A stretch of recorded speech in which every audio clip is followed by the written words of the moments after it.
Victoria and Sofia were not just sisters, they were two halves of one heart.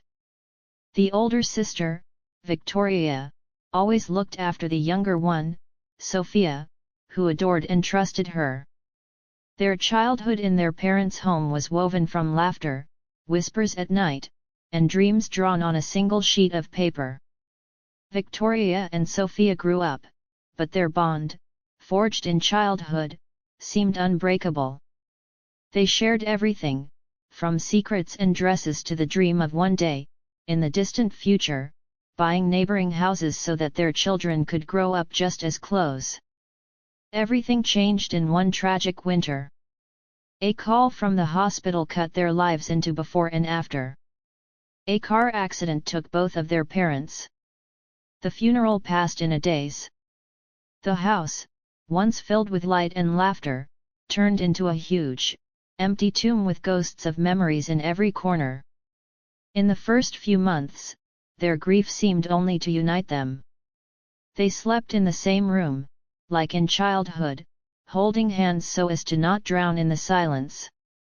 But the emptiness was too great, and their husbands rushed into it. Alex, Victoria's husband, a cold-eyed accountant, started first. We need to take the situation into our own hands. Mood is one thing, but documents are another. We need to understand what belongs to us. He emphasized the word us.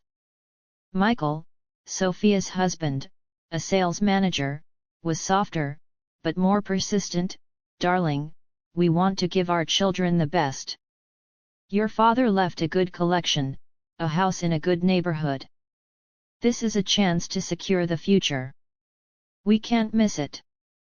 Gradually, the poison of doubt penetrated the very heart of each sister. Victoria, to please Alex, began sorting through her parents' belongings without consulting Sofia. Upon discovering the empty cupboards in her mother's room, she felt a burning resentment.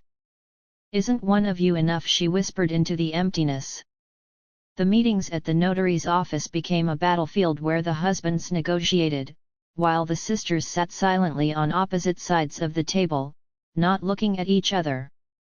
The culmination was the sale of their parents' summer house. Victoria, under pressure from Alex, insisted on selling it as quickly as possible. Sofia begged her to wait, to give her time to find the funds to buy out her share. Every summer of their childhood had been spent there. "You're living in the past. You need to move on," Victoria retorted, using a phrase she had learned from her husband. That evening they shouted so loudly that the neighbors banged on the radiator. Terrible, irreversible words were spoken. "You've become a stranger. I hate your husband. Mom and Dad would be disappointed in you." Sofia turned and left. They never saw each other again. Years passed. Victoria, living in the comfort bought at the price of selling the family inheritance, became increasingly withdrawn. She often thought of her sister, missed her terribly, but could not bring herself to admit her guilt. Her marriage to Alex turned into a business partnership, where there had once been warmth, now only calculation reigned. Sofia lived with constant pain.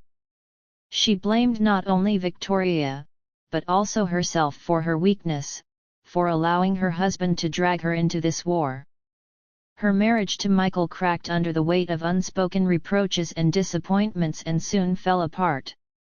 She was left alone with a child, working 2 jobs, carrying within herself the feeling that she had not only lost her sister, but had betrayed the memory of her parents. The turning point came 15 years later. By chance, in a conversation with a mutual old friend, Victoria learned that Sofia had been seriously ill, but was now recovering. This shock of fear for her sister overcame all her resentment. Without telling her husband, she got in her car and drove to the cemetery where their parents were buried. She didn't know why she was going there, she was simply seeking their support. Imagine her astonishment when, by the grey marble headstone, she saw a familiar, but aged figure. Sofia stood there, silently weeping.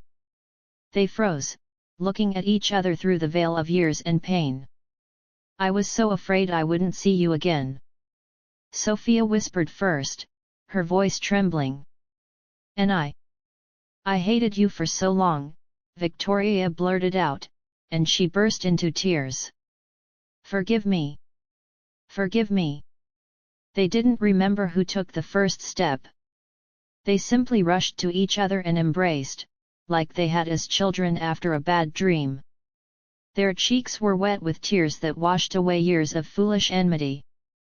They talked, interrupting and hugging each other, kneeling before their parents' grave, asking for forgiveness from them and from each other. The inheritance had long been squandered, the years irrevocably lost. But on the wet ground by their parents' headstone, they found the most precious thing that their father and mother had once given them and that they themselves had almost destroyed each other. Two portraits were finally together again, albeit in frames cracked by time.